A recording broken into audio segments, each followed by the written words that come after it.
मैं संस्कृति मंत्रालय भारत सरकार की तरफ से और राष्ट्रीय वाणिज्य मिशन की तरफ से और आईबीसी की तरफ से आप सभी लोगों का इस कार्यक्रम में हार्दिक अभिनंदन करता हूं और बहुत ही आपका शुक्रगुजार हूं कि आपने अपना समय निकाला और इस अवेयरनेस प्रोग्राम के लिए जो हमारा जागरूकता अभियान है एनिमियम का, उसमें आपने पार्टिसिपेट किया।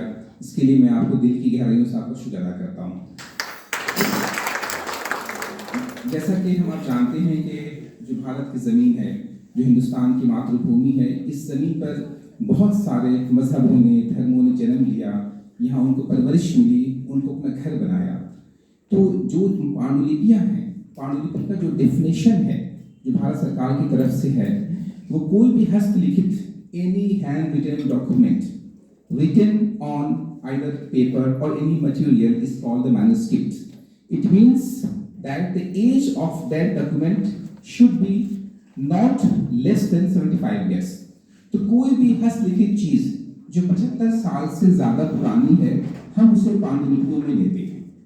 तो इससे एक कंफ्यूजन ये दूर होता है कि जो जाइलोग्राफ्स हैं और जो प्रिंटेड फॉर्म्स हैं वो मैन्युस्क्रिप्ट में नहीं आते हैं। तो जो राष्ट्रीय पांडुलिपि मिशन है वो सिर्फ और सिर्फ पांडुलिपियों पे ही काम करता है। 2003 में उस वक्त के जो हमारे प्रधानमंत्री थे श्री अटल बिहारी वाजपेयी जी, उनका जो एक मुख्य उद्देश्य था एनिमल बनाने का, वो ये था कि भारतवर्ष में जहाँ कहीं भी पांडुलिपियाँ हैं और इसके अलावा जो इंडिक ऑरिजिन की मैन्युस्क्रिप्ट्स हैं, जो समय के अनुसार with the passage of time and space it migrated from India to somewhere else, वो भी हम इसी कैटेगरी में लेकर आते हैं, इंडिक ऑरिजिन मैन्युस्क्रिप्ट में। तो इसका मुख्य उद्देश्य ये था कि हम सारे भारतवर्ष में पांडुलिपियों का सबसे पहले हम इसका दस्तावेजीकरण करें, सूचीकरण करें, डॉक्यूमेंटेशन करें, ताकि इससे हमें ये पता चले पहले कि हमारे पास कितनी पांडुलिपियां डॉक्यूमेंटेड हैं।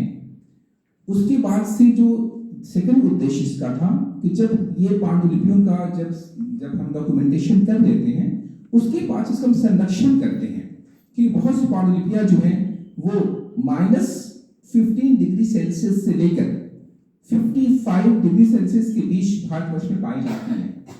क्योंकि जब आप फील्ड में काम करने जाते हैं, जो हमारे एमआरसी के सर्वेयर्स हैं, हम उन लोगों को बहुत बहुत दिल से शुक्रिया करना चाहते हैं कि आप लोगों की मेहनत की वजह से आज एनिमल ने लगभग 55 लाख पांडुलिपियों का डॉक्यूमेंटेशन किया है, 5.5 मिलियन, जिसमें सबसे बड़ा हाथ पूरे देश में छोटे बड़े गांव, कस्बों, जिलों, शहरों में जो लोग सर्वे करने जाते हैं, लोगों से मिलते हैं, उनसे रिक्वेस्ट करते हैं, गुजारिश करते हैं, उन्हें कन्विंस करते हैं कि हमारी राष्ट्रीय हमारी संपदा है, इसे आप भारत सरकार के जरिए इसको कंजर्व कराएं, डिजिटाइज कराएं। और लोग इतनी मेहनत करते हैं, उसी मेहनत का नतीजा है कि आज हम लोग 5.5 मिलियन से डॉक्यूमेंटेशन किया है। जो नेक्स्ट स्टेज हमारा होता है वो कंजर्वेशन का होता है। अब एक सबसे बड़ा बदलाव ये भारत में हुआ पिछले 15 साल में कि लोगों के दिल में ये बात बैठी कि ये भारत सरकार हमसे मैन्युस्क्रिप्ट लेना क्यों चाहते हैं, हमसे छीनना क्यों नहीं चाहते। ये भ्रम कई साल बैठा रहा। बहुत से लोगों ने हमें पांडुलिपियां नहीं दी, लेकिन इस मंच के जरिए और जो आप लोग जो डिफरेंट स्टेट से या डिफरेंट यूनिवर्सिटीज से, डिस्ट्रिक्ट से आए हुए हैं, आप ही हमारे धरोहर हैं कि आप ही कहते हैं चैरिटी बिगिंस एट होम। कई बार अपने घर में जो पोथियां होती है ना, पोथी को भी हम मैन्युस्क्रिप्ट बोलते हैं। तो आप जब भी जहां कहीं देखें ऐसी मैन्युस्क्रिप्ट्स और आप चाहते हैं उसका डॉक्यूमेंटेशन किसी भी हमारे सेंटर के द्वारा कराएं, तो उनको ये जो दिल में, जो दिमाग में ये भ्रम बैठा हुआ है कि हम इसे छीनना चाहते हैं, लेना चाहते हैं, ऐसा कुछ भी नहीं है। भारत सरकार का जो उद्देश्य है वो ये है कि हम आपकी पांडुलिपि का वेल डॉक्यूमेंटेशन करेंगे फ्री ऑफ कॉस्ट, हम उसका वेल कंजर्वेशन एंड प्रिजर्वेशन करेंगे फ्री ऑफ कॉस्ट, उसका हम स्कैनिंग करेंगे, इसको बोलते हैं डिजिटाइजेशन, वो फ्री ऑफ कॉस्ट। बस भारत सरकार ये चाहती है कि जो आपकी पांडुलिपि है वो आप लोग की रहेगी, उसकी जो स्कैन कॉपी है उसकी एक कॉपी हम आपको देते हैं और एक स्कैन कॉपी भारत सरकार अपने लिए इसलिए रखता है, अपनी क्लाउड पे सेव रखता है, ताकि अगर भविष्य में भगवान न करे, खुदा न खास्ता कभी ऐसा होता है कि किसी भी डिजास्टर की वजह से, चाहे वो मैनमेड डिजास्टर हो चाहे वो नेचुरल डिजास्टर हो, वो अगर बर्बाद हो जाती है तो एटलीस्ट उसकी एक कॉपी हमारे पास रहती है। और जब आप या कोई देखने आता है मैन्युस्क्रिप्ट्स को, तो हम कम से कम उस ओरिजिनल मैन्युस्क्रिप्ट को टच करें। हम उनको डिजिटल डिस्प्ले दिखा सकते हैं, जूम इन जूम आउट करके उसे पढ़ सकते हैं, ये रिसर्च का हिस्सा बना सकते हैं। और जो थर्ड उद्देश्य था वो था स्कैनिंग, डिजिटाइजेशन, ताकि हम कम से कम ना उसको हम छुएं, डैमेज करें। क्योंकि कई बार ऐसा होता है कि टेबल पे मैच रखी रहती है, इंसान उसको पढ़ रहा होता है, पानी गिर जाती है, कोक गिर जाता है, चाय कॉफी गिर जाती है, उसको डैमेज हो जाती है। और सबसे इंपॉर्टेंट है वो dissemination of the knowledge, dissemination of the knowledge which has been contained in the manuscripts, and that dissemination of knowledge has a vast corpus। क्योंकि हमारे पास जो पांडुलिपियां पाई जाती हैं भारतवर्ष में, वो कम से कम 65 भाषाओं में है, 65 भाषाओं में हमारे पास मैनुस्क्रिप्ट पाई जाती हैं, और लगभग 250 प्लस स्क्रिप्ट पाई जाती हैं। जैसे संस्कृत एक जबान है, एक भाषा है, लेकिन वो 22 स्क्रिप्ट में लिखी जाती है।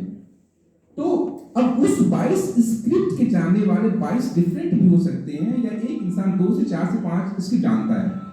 तो ये कोई जरूरी नहीं कि जो इंसान संस्कृत जानता है वो 22 स्क्रिप्ट जानता ही हो। इसमें क्या होता है कि हम उसको एक ऐसी स्टडी करते हैं जिसमें सब्जेक्ट एक्सपर्ट्स हों और लैंग्वेज एक्सपर्ट्स हों और स्क्रिप्ट एक्सपर्ट्स वो मिलकर इस पर काम करते हैं, तो कोई अच्छी चीज सामने आती है। तो ये जो उद्देश्य हमारा इस प्रोग्राम का, जागरूकता का ये प्रोग्राम का ये उद्देश्य है कि आप लोग जहाँ कहीं भी जाएं, किसी लाइब्रेरी में, किसी पर्सनल कलेक्शन में, किसी मंदिर में, किसी मस्जिद में, किसी मठ में, किसी मोनेस्ट्री में, किसी जैन भंडार में, किसी मदरसे में, किसी खानकाह में, या किसी भी जगह जहाँ पर आपको ऐसा लगता है कि वहाँ पर पांडुलिपियां हैं, आप उनसे बात करें। हर इंसान इसके लिए जिम्मेदार है, क्योंकि राष्ट्रीय धरोहर है। और ये बात एनएल में कही जाती है कि अगर एक इंसान, अगर भारत की आबादी 120 प्लस करोड़ से है और हमारे पास नोन सोर्सेज में 1 करोड़ मैन्युस्क्रिप्ट्स हैं और अननोन सोर्सेज में कितने हैं अभी किसी को पता भी नहीं है, ऑन एन एवरेज कम से कम 2 करोड़ मैन्युस्क्रिप्ट भारत में हैं। तो अगर एक भारतीय, सिर्फ एक भारतीय, एक इंसान अपनी एक जिम्मेदारी बना ले कि मैं एक डॉक्यूमेंटेशन जरूर करवाऊंगा, तो सारी की सारी पांडुलिपि हमारे डॉक्यूमेंट हो जाएंगी। और ये कोई बहुत बड़ा काम नहीं है, लेकिन अगर ये काम जब बच जाता है ना, तो काम आसान हो जाता है। एक इंसान 1 करोड़ नहीं कर सकता, इंसान 1 तो कर सकता है। तो ये एक दिल में भावना, ये दिल में जज्बात अगर हम लेकर ये काम करें, ये काम बहुत आसान और बहुत मजेदार हो जाता है। तो मैं आपको थोड़ा सा कुछ पावर पॉइंट से दिखाना चाहता हूँ, ताकि सबको समझ थोड़ा आ जाए कि कैसे कैसे ये डेवलपमेंट कैसे शुरू हुआ। और सबसे बड़ी बात ये कि जो एलएमएम काम करता है, 2003 से जो काम कर रहे हैं हम लोग, तो हमारा एक होता है मैन्युस्क्रिप्ट रिसोर्स सेंटर्स, पांडुलिपि संसाधन केंद्र, एक होता है मैन्युस्क्रिप्ट कंजर्वेशन सेंटर, पांडुलिपि संरक्षण केंद्र। भारतवर्ष में भी 100 से ज्यादा हमारे सेंटर्स हैं, और बहुत सेंटर्स का काम कंप्लीट हो गया तो वो क्लोज हो गया, बहुत सेंटर्स अभी नए बने हैं, बहुत से कंटिन्यूटी में हैं। तो हमेशा 100 प्लस सेंटर्स रहे हैं पूरे भारतवर्ष में जहाँ ये काम हो रहा है, और ये कंटिन्यूअस प्रोसेस है। मतलब कि ऐसा नहीं कि ये चीज खत्म हो जाएगी। जैसे कंजर्वेशन एक कंटिन्यूअस प्रोसेस है, आज उसको क्यूरेटिव चाहिए, प्रिवेंटिव चाहिए, उसको प्रिजर्वेशन चाहिए, रिस्टोरेशन चाहिए। तो इस चीज को देखते हुए हर जगह सेंटर्स बनाए गए हैं, ठीक है। और जैसे एक बात ये भी आती है कि ये जो सारी पांडुलिपियां हैं, ये सिर्फ आई क्लाउड पे रहे, क्लाउड स्टोर पे रहे, या डीवीडीज में रहे, या हार्ड ड्राइव में रहे, तो ये मकसद एनएमएम का नहीं है। प्रिजर्वेशन के बाद से जो सबसे बड़ा मकसद है कि हम इसको कैसे डिसेमिनेट करें। उस डिसेमिनेशन में जब आप हमारी वेबसाइट जाएंगे namami.gov.in, उसमें एक एप्लीकेशन है भारतीय कीर्ति संपदा, जो कि आप अपने मोबाइल पर भी ओपन कर सकते हैं। अभी जो 55 लाख जो पांडुलिपियां हैं, जो डॉक्यूमेंटेशन जिसका हुआ है, उसको आप वहां पर subject wise, title wise, author wise search भी कर सकते हैं। जैसे अगर रामायण टाइप करेंगे या महाभारत टाइप करेंगे, तो आपको कम से कम 20,000 एंट्रीज मिलेंगी, हर रीजन के अलग, लिंग्विस्टिकली, रीजनली, लैंग्वेज वाइज। तो आप वहां फिल्टर कर सकते हैं। तो जो स्कॉलर्स जिनकी फील्ड रिसर्च की है, आप वहां फिल्टर कर सकते हैं। आप एक अपना डेटा बना सकते हैं कि हमारे पास ये इतने कलेक्शन हमारे पास इस सब्जेक्ट के हैं, और उसके लिए एलएमएम आपको रिसर्च करने के लिए उसको आपको कॉपी तो प्रोवाइड नहीं कर सकते, क्योंकि कॉपी एक कॉपीराइट इशू है। आप वहां आए, हम आपको उसको पढ़ने के लिए, नोटिंग के लिए, फुटनोट्स के लिए हम आपको वहां परमिशन देते हैं, ठीक है। तो मैं जरा सा आपको पीपीटी दिखा देता हूं, ताकि उसको थोड़ा सा आइडिया हो जाएगा।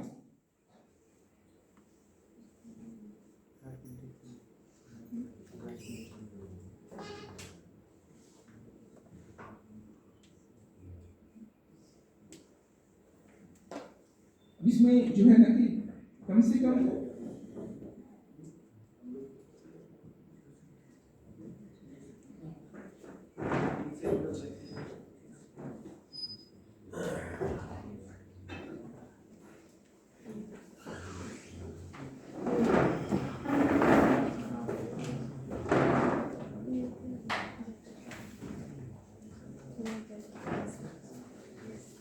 इनमें ऐसी बहुत सी भाषाएं या लिपियां ऐसी हो सकती हैं जिसका हम सभी लोग नाम नहीं जानते, या कुछ लोग जानते होंगे, कुछ लोग नहीं जानते होंगे। तो सारा नाम देना यहाँ पॉसिबल नहीं है, लेकिन कुछ का नाम दिया गया है ताकि आपको एक आइडिया मिल जाए कि ये सारी जो लैंग्वेजेस हैं, ये सारी जो स्क्रिप्ट्स हैं, इसमें पूरे भारतवर्ष में हमारे पास अवेलेबल हैं। ये एक अलग सी बात है कि इसके पढ़ने वाले, जानने वाले कितने हैं, बहुत कम हैं।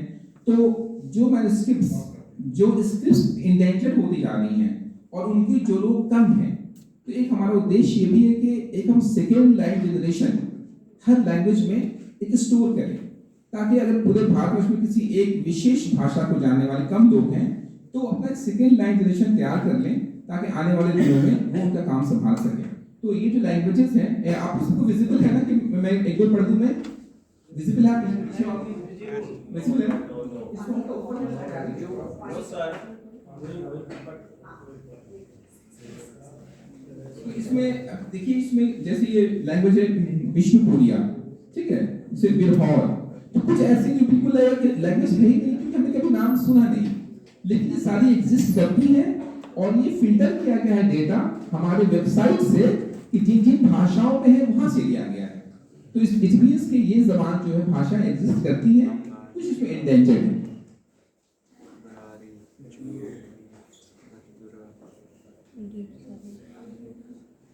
ये जैसे ये है गिलगित, तो सब जानते हैं। लेप्चा जो है, ये लेप्चा अरुणाचल प्रदेश में है, ठीक। ऐसे ऐसे बहुत सी भाषाएं, लिपियां हैं जो कि भारत के विभिन्न प्रांतों में इसमें पांडुलिपियां पाई जाती हैं। इसीलिए भारत सरकार ने भारत के सभी प्रांत में एक एमआरसी एक जरूर खोला है, ताकि जो लिंग्विस्टिक इश्यूज होते हैं वो वहां पे एड्रेस हो सके।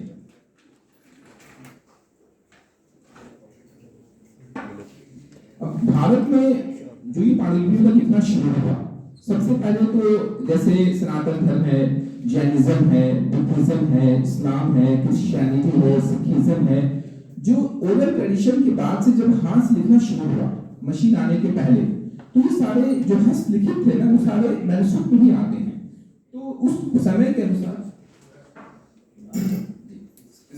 अनुसार कभी बम्बू लीफ पे, कभी भोजपत्र पे, कभी बर्च, जो उसे नाम दिया हुआ है, इन मटेरियल्स पे हमारे पास अवेलेबल हैं। कुछ में मात्राएं बहुत ज्यादा हैं, कुछ में कुछ कम मात्रा में है, लेकिन इन मटेरियल्स पे पूरे भारत में मैन्युस्क्रिप्ट अवेलेबल है। जो कि जैसे कि ये आइवरी कवर्स हैं, ये थोड़ा रेयर होता है, ठीक है ना। जैसे डियर स्किन है, अब तो हो नहीं सकता क्योंकि अब तो शिकार नहीं कर सकते, ये तो भारत सरकार द्वारा बैन है, लेकिन शुरू जमाने में कहीं मिलता है कि डियर स्किन पे भी आपको मैन्युस्क्रिप्ट मिलती है। अब ये जिस कंडीशन में पाई जाती है, आप अगर कहीं जाते हैं किसी से मिलने के लिए, किसी लाइब्रेरीज में, किसी फैमिली से भी या किसी ऑर्गेनाइजेशन से, तो आपको इन कंडीशंस में आपको मिल सकती है। कई बार बहुत अच्छी कंडीशन भी हो सकती है, अगर उन लोगों ने उसको कभी अपने हिसाब से जो ट्रेडिशनल मेथड होता है ना, उसमें कभी धूप दिखाई हो, प्रिवेंटिव कभी कंजर्वेशन किया हो, तो अच्छी कंडीशन भी हो सकती है। कई बार ब्रिटल होती है, कई बार दीमक खा चुके होते हैं, कई बार जली होती है, कई बार स्टेन होता है। तो ये सारी कैटेगरीज हैं जिसमें हमें मैन्युस्क्रिप्ट मिलती है। अब जब ये बात आई कि मैन्युस्क्रिप्ट लोग बोल नहीं पा रहे थे कि सारी मैन्युस्क्रिप्ट सबको रेयर बोलते, सभी लोग ये रेयर है, तो एक भारत सरकार ने कमेटी बनाई और उसने रिसर्च के बाद से ये बताया कि अगर आपके पास इन कैटेगरीज की अगर मैन्युस्क्रिप्ट्स हैं तो उसको हम रेयर में मानते हैं।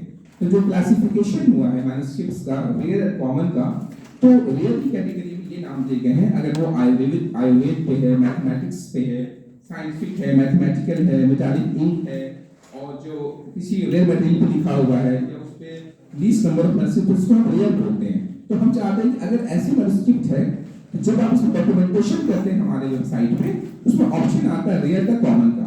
तो इससे क्या होता है, हमारा एक डेटा बैंक बनता है कि हमारे पास कितनी रेयर होती जा रही है। तो ये हम उस टाइम इस ऑप्शन को ऑप्ट करते हैं।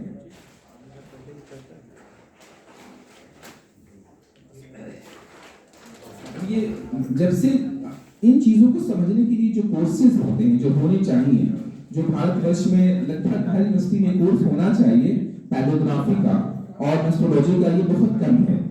तो इसमें हम सभी यूनिवर्सिटी के विभागों से एक रिक्वेस्ट है कि अगर हम सर्टिफिकेट प्रोग्राम या डेवलपमेंट प्रोग्राम शुरू करें ताकि हम ज़्यादा से ज़्यादा स्टूडेंट्स को एस्ट्रोलॉजी का या पैलोग्राफी के बारे में हम उन्हें अवगत करा सकें, परिचित करा सकें, क्योंकि ये कोर्सेज अभी बहुत कम जगह है। अगर आप अकाउंटिंग करेंगे तो मैक्सिमम 10 ऐसे इंस्टीट्यूशन है पूरे इंडिया में जहाँ पैलोग्राफी का और मास्टर कोर्स होता है।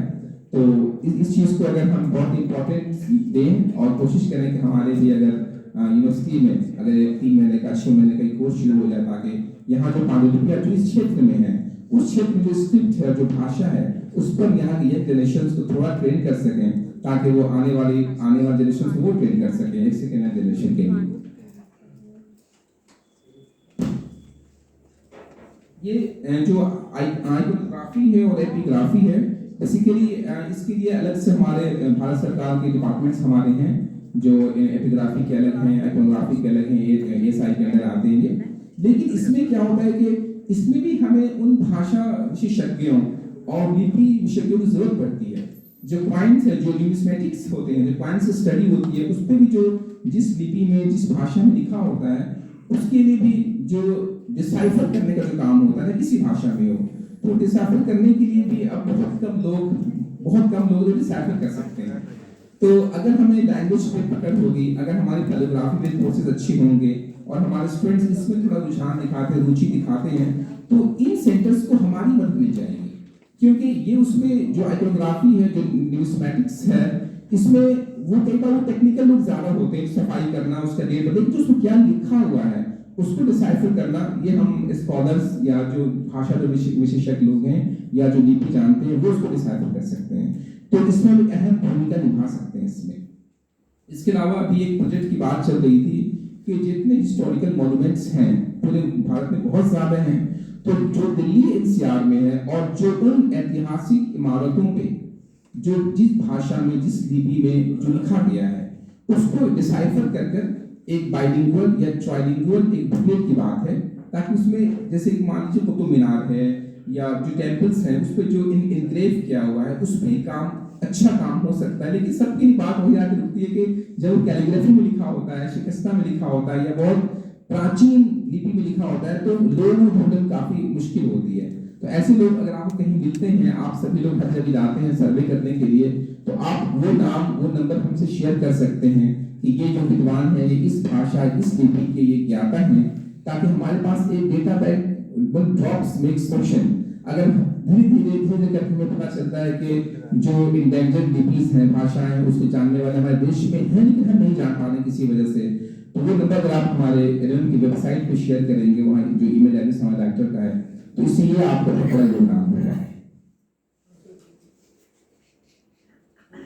अभी जो जैसे मैन्युस्क्रिप्ट के बारे में जब बात होती है तो कहते हैं India has been the cradle of multiple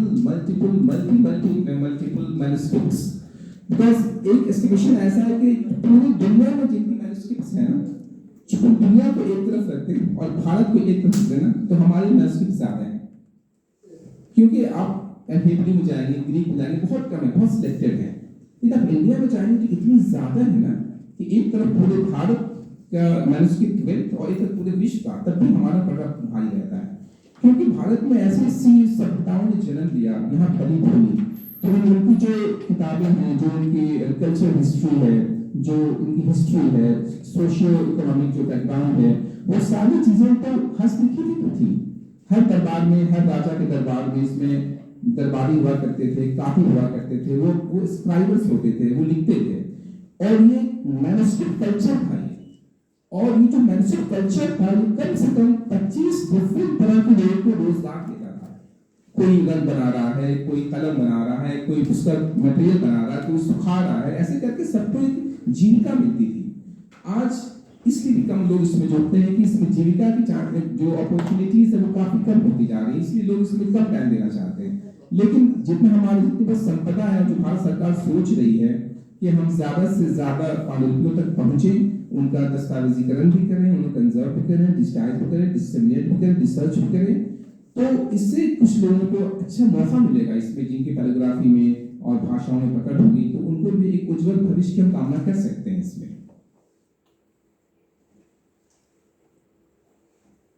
ये कुछ ऐसे मैन्युस्क्रिप्ट्स हैं 2003 में जब एल्बम बना उसके बाद से ये बात हुई कि हम एक बुक निकालते हैं जिसमें मोस्ट इम्पोर्टेंट या रेयर ऑफ द रेयरेस्ट जो मैन्युस्क्रिप्ट्स हैं उसका एक हम इनलिस्टिंग करें, उसको पब्लिश करें। तो उस टाइम विज्ञान नीति के नाम से एक हमने किताब पब्लिश हुई थी उस टाइम। आप शायद मैं उस टाइम वहाँ पे होंगी क्योंकि आप काफी पुरानी हैं जी, आप वहाँ पे थी। तो उसमें ये चीजें जो है ना ये बहुत रेयर मैन्युस्क्रिप्ट्स हैं, जो आपको नाम स्क्रीन पे आ रहे हैं ना, ये काफी इंपॉर्टेंट काफी रेयर है। तो एक विज्ञान निधि पूरी बुकलेट है जो हमारी वेबसाइट आप जैसे ओपन करेंगे ना, आप फ्री में उसे डाउनलोड भी कर सकते हैं। पूरे भारतवर्ष से कुछ मैन्युस्क्रिप्ट को चूज किया गया जो बहुत इंपॉर्टेंट और बहुत एंशिएंट और बहुत हिस्टोरिकल जो रिपोजिटरीज हैं। रिपोजिटरी जो टर्म यूज करते हैं ना, वो बोलते हैं the place where the manuscript is kept और प्रिजर्व्ड, जहां कहीं भी पांडुलिपियों को रखा गया है उसको रिपोजिटरी बोलते हैं। तो इसीलिए वर्ड बार बार आता है रिपोजिटरी, ठीक है। वो कुछ हो सकता है, आपका घर हो सकता है, लाइब्रेरी हो सकती है, बसंत रशियन हो सकता है, गवर्नमेंट के आर्काइव्स हो सकते हैं, या और भी जैन भंडार हो सकते हैं, बुद्धिस्ट मोनेस्ट्री हो सकती हैं। और ये आपको जानकर बहुत खुशी होगी कि अभी 1 साल पहले एनएमएम ने अपना पहला इंटरनेशनल सेंटर 2 देशों में ओपन किया है, एक थाईलैंड में, एक वियतनाम में। तो वहाँ भी हम इंडिक ऑरिजिन मैन्युस्क्रिप्ट हमने वहाँ काम किया है और भारत सरकार ने वहाँ पे एक कंजर्वेशन लैब और नेशनल लैब वहाँ एस्टैब्लिश किया ताकि वहाँ जो इंडिक ऑरिजिन की मैन्युस्क्रिप्ट्स हैं, क्योंकि हजारों साल पहले जो भारत की जो ज्योग्राफिकल जो एक्सपेंशन था, जो ज्योग्राफिकल बाउंड्री थी, वो वहाँ तक जाती थी, जिसको बृहत्तर भारत आज बोलते हैं। बृहत्तर भारत, उसमें आपको पूरा कंबोडिया, साउथ ईस्ट एशिया आता था। तो जो माइग्रेशन बुद्धिज्म का हुआ, जो ट्रैवलिंग हुई, तो वो सब हमारे इंडिक ऑरिजिन में आता है। वहाँ भी पाली में आपको, पाली में, संस्कृत में और प्राकृत में काफी मैच मिलती है वहाँ पर। तो हमने वहाँ एक सेंटर खोला है, एक वियतनाम में खोला है और एक थाईलैंड में खोला है, वहाँ पे काम चल रहा है।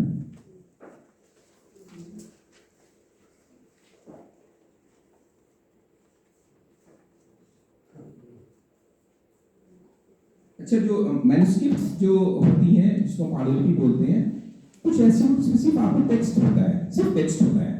कुछ होते उसमें इमेजेस होते हैं या उसमें पेंटिंग्स होती हैं, डिपिक्शंस होते हैं, तो उसको हम बोलते हैं इलस्ट्रेटिव मैन्युस्क्रिप्ट बोलते हैं।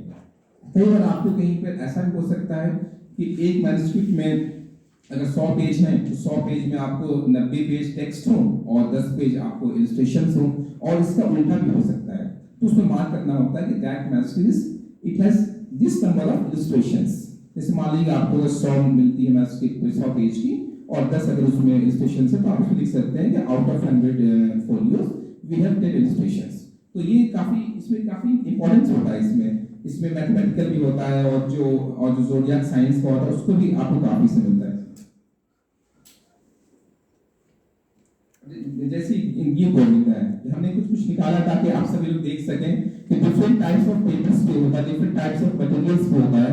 और उस वक्त जब टेक्नोलॉजी तो कुछ भी नहीं थी, फिर भी बारीकी से लिखना और उतने सही तरीके से इसको मेंटेन करना, प्रिजर्व करना, ये उनकी जो इसमें जो खूबसूरती होती है, जो बॉर्डरिंग होती है, इसमें कितना क्लासिकल काम है ये। इसमें एक एक चीज का वो उस मेजरमेंट के बाद से जो कलर कॉम्बिनेशंस है, इसी वजह से more than 25 types of employability were included while compilation of one complete manuscripts।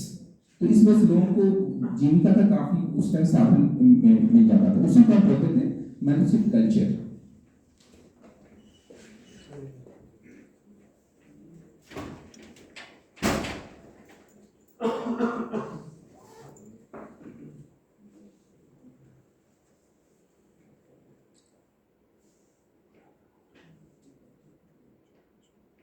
उसके बाद से जब हमने सर्वे शुरू किया तो हमारे पास तो आज की डेट में जो भारतीय कीर्ति संपदा वेबसाइट है और जिसमें आप एंटर करते हैं डॉक्यूमेंटेशन के जो आपके मैसेज होते हैं, उसमें हमारे पास 70,000 रिपोजिटरीज हैं। BKS has 70,000 repositories. जो 55 लाख डॉक्यूमेंटेशन हुआ है ना, वो 70,000 डिफरेंट जगह से लिया गया है। उसमें हमने कुछ का नाम लिखा जिनके पास लार्जेस्ट कलेक्शन है, तो कुछ नाम हमने इसमें लिया था जहां पर, और ऐसा हो सकता है कि कहीं इससे ज़्यादा भी हो या इसके बराबर भी, हमें पता नहीं। इसी वजह से अवेयरनेस प्रोग्राम किए जाते हैं कि आपके बगल में, आपके कॉलेज में, आपके स्कूल में कहीं पर इससे ज़्यादा शिफ्ट हो तो आप हमें बताएं। तो ये सारे लिस्ट है जहाँ ये अमाउंट है कि इतना हमने वहाँ पर according to our official record इतनी मैनेजमेंट वहाँ पर है। तो इसमें जैसे कि सरस्वती महिला में जो तंजावुर में वहाँ कितना सारी लिस्ट दी हुई, आप अगर देख लें इसे, और इससे ये फायदा होगा कि ये कुछ 50,000 ही हो, अगर हमारे पास 100 भी है, 200 भी है, 50 भी है, लेकिन हम जब कंबाइन करते हैं तो वही 50 से 1 लाख बन जाता है। तो किसी के घर में अगर 10 है और उस लोकेलिटी में अगर ऐसे 10 घर है तो हमारे पास तो 100 हो जाती है ना। तो मैं बार बार ये कहता हूँ कि सबसे बड़ा योगदान, सबसे बड़ी कुर्बानी उन सर्वेयर्स की होती है, उन एमआरसी सेंटर्स की होती है, जो हर मौसम में मेहनत कर कर लोगों को कन्विंस करते हैं और वहां से डेटा लाकर उसको डॉक्यूमेंट करते हैं। कि फर्स्ट स्टेप डॉक्यूमेंटेशन है, उसके बाद से कंजर्वेशन करते हैं। इसमें जो राष्ट्रीय जनस्की संस्था लिखा हुआ ना जी, आप ही लोगों ने डॉक्यूमेंटेशन किया था 59,000 का जी, और 57,000 डिजिटाइज हुआ जी, करेक्ट कर जी, ठीक, वो संस्थान के वेबसाइट में भी है। जी, मैम उसको आप नोट डाउन कर लीजिएगा।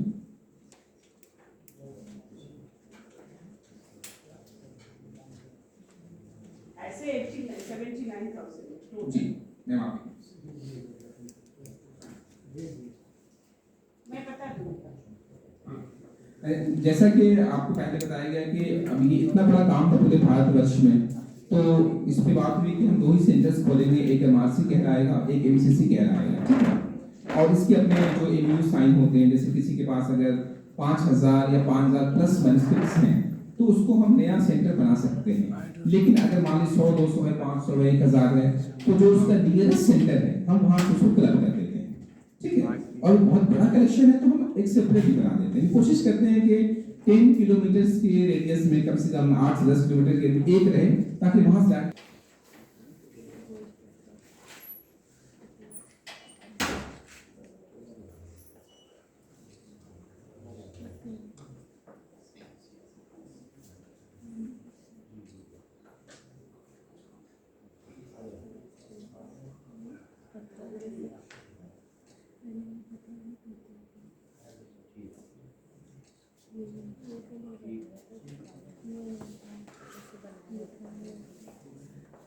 इसमें जो इसका कंजर्वेशन होता है, डिफरेंट मटेरियल्स का डिफरेंट कंजर्वेशन होता है। उसके लिए हमारी मैम यहाँ पर है, उसके बाद से वो आपको बताएंगे कंजर्वेशन के बारे में और डॉक्यूमेंटेशन कैसे होता है, क्या क्या चीज़ ध्यान देनी चाहिए, उसके लिए अब्दुल आदिल साहब हैं।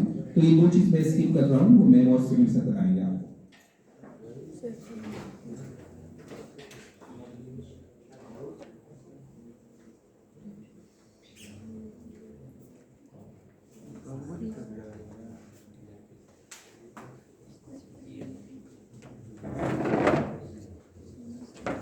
एक बात आती है रिपोजिटरी के साथ में कि हम आपको सबसे पहली बात क्यों दें आपको मैन्युस्क्रिप्ट्स, और अगर हम दे देते हैं आपको उससे हमें फायदा क्या है। तो इसमें क्या है कि कुछ स्कॉलर्स, जो यूरोपियन स्कॉलर्स हैं, खास तौर से वेस्टर्न्स और यूरोपियन स्कॉलर्स, उन्होंने क्या किया, लोगों को समझाकर उनसे कुछ परचेज भी कर दिया, कुछ परचेज कर दिया मैन्युस्क्रिप्ट्स, और ये कहते कि ये बहुत ज़्यादा रेयर है, तो वो लोग ये उम्मीद करते हैं कि फौरन आपको पैसे दे दें। तो ये चीज़ बहुत साफ है, क्लियर है कि एलएलएम कभी भी पांडुलिपियों को बेचने या खरीदने काम नहीं करता। LMM does not deal in selling and purchasing of manuscripts. Though in some cases that can be donated or that can be gifted. So whenever you go there, never commit that हाँ इसके लिए मैंने पैसे आपको दे देंगे, LMM दे देगा। ऐसा बिल्कुल नहीं होता है। Either donation or gift, वो भी रेयर केसेस में। तो आपको बस यही कन्विंस करना होता है कि ये एक हमारी राष्ट्रीय संपदा है, जिस तरह आपके बाप दादा परदादा लोगों ने संभाल कर रखा, हम इसे बस कंजर्व करना चाहते हैं, ताकि जिस तरह आपके पास ही 200 साल में पहुंचा, 3 साल में पहुंचा, आपके आने वाली जो पोस्टरिटी है, जो जनरेशन से आने वाली उन तक पहुंच सके। बस इस टाइप से हमें उन्हें कन्विंस करना होता है, क्योंकि कई बार एक बार में काम नहीं होता है, 2 बार जाना पड़ता है, ऐसा भी होता है, कई बार 3 बार जाना पड़ता है, कई बार बिल्कुल रिजिड हो आते हैं, आप 1 साल बाद जाते हैं तो भी मिल जाता है। तो इसलिए ये जो काम एमआरसी का रखा गया एक तरह से पार्ट टाइम काम है। जो स्कॉलर्स अगर सैटरडे संडे भी, अगर वो कॉलेज यूनिवर्सिटीज में हैं, अगर सैटरडे संडे भी वो सर्वे करते हैं और वो जो मैन्युस्क्रिप्ट शीट होती है उसको वो फिल करते हैं और वो ऑनलाइन 2-3 घंटे में फीड करते हैं, उनको पार्ट टाइम काम नहीं हो जाता। तो इसका एक और मकसद ये भी है कि जो लोग ऑलरेडी स्टूडेंट हैं, स्कॉलर्स हैं, उनको पार्ट टाइम इनकम भी हो जाती है पर डॉक्यूमेंट के हिसाब से, और वो अपना अपनी पीएचडी भी कर सकते हैं, एजुकेशन भी कर सकते हैं और एक साइड से थोड़ी सी इनकम हो जाती है। ये भी एक पर्पस है। लेकिन इसमें जिनको रुझान ज़्यादा पैदा हो जाता है